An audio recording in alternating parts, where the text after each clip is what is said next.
All right. Hi, guys. So this week we are going to be still focusing on contrast, but we have a really cool project for you guys to show your contrast through this week. So we're going to be working on an op art project, and op art stands for optical illusion. So our artwork this week is going to trick our eye into thinking that it's popping off of our paper, and we're going to use a couple of different techniques to do that. The first one is going to be contrast. So for your artwork this week, you can pick two contrasting colors to use.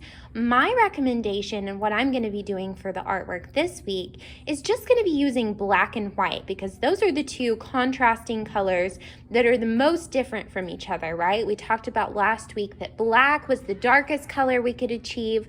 White is the lightest color we can achieve. So those two bring out each other's differences really strongly.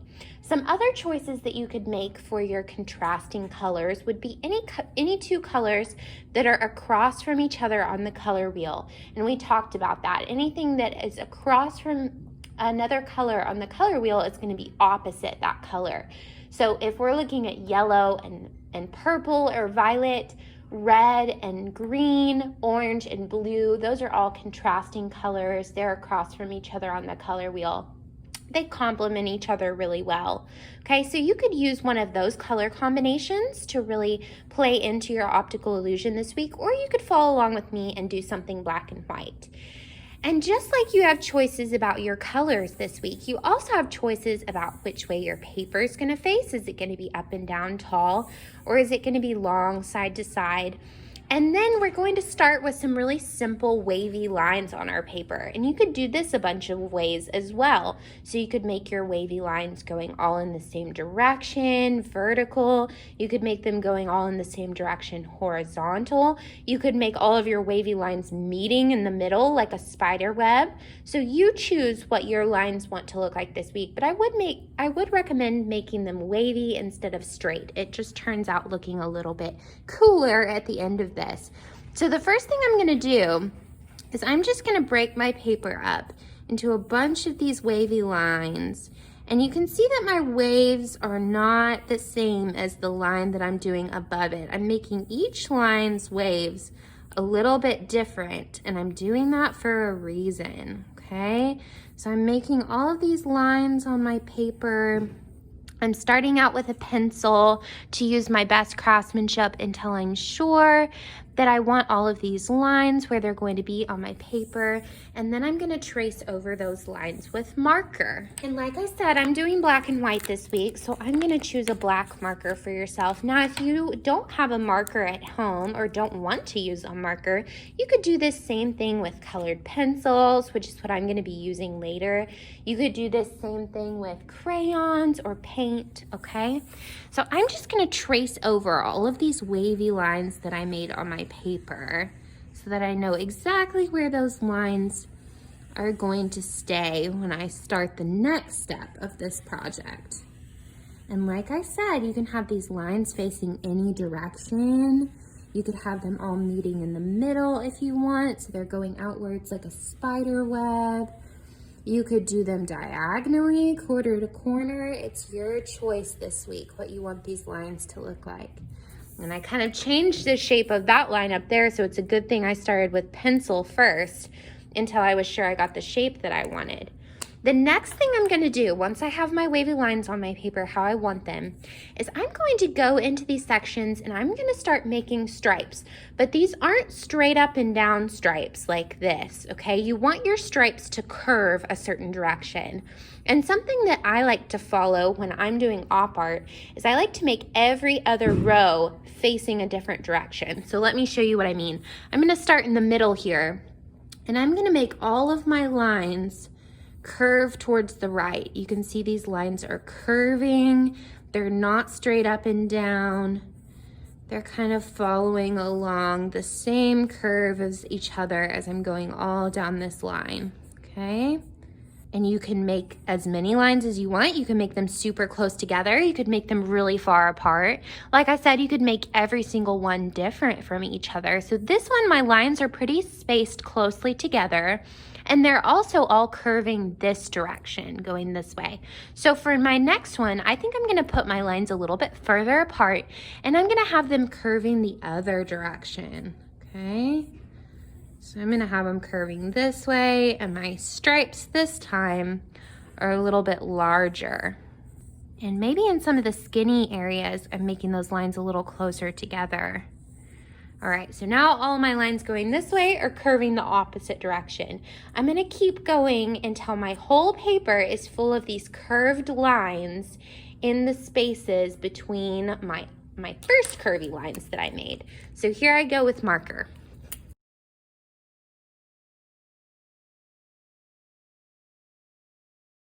All right, so now all of my lines are done on my paper with my marker so that they stand out really sharply from my background.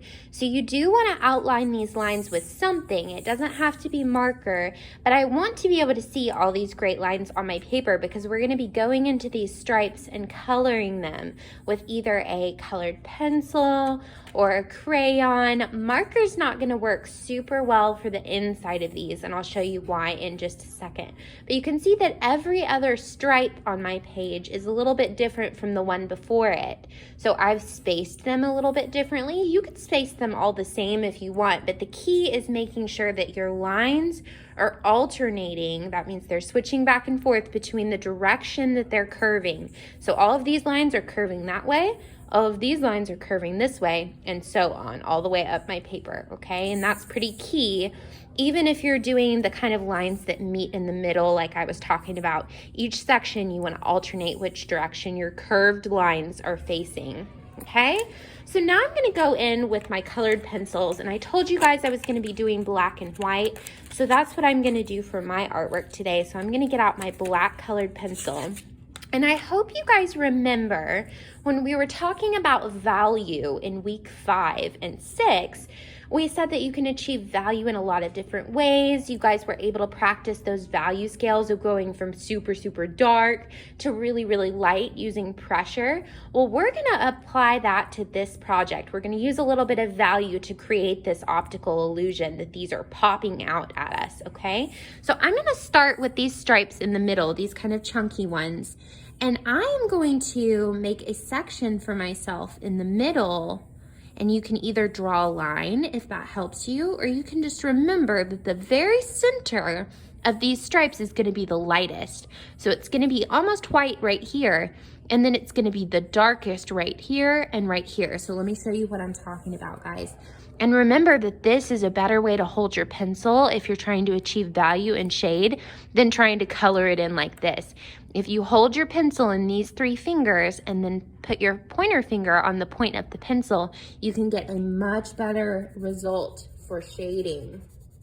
So I'm gonna go into these areas and I'm going to shade. I'm gonna start out kind of medium. I'm gonna get lighter as I get towards the middle, and then I'm just gonna fade into white. And then I might have to go back into some of these sections and make them a little darker, right? So maybe now I'm gonna change my pencil direction and I'm gonna darken up this edge until it's the darkest I can get it, okay?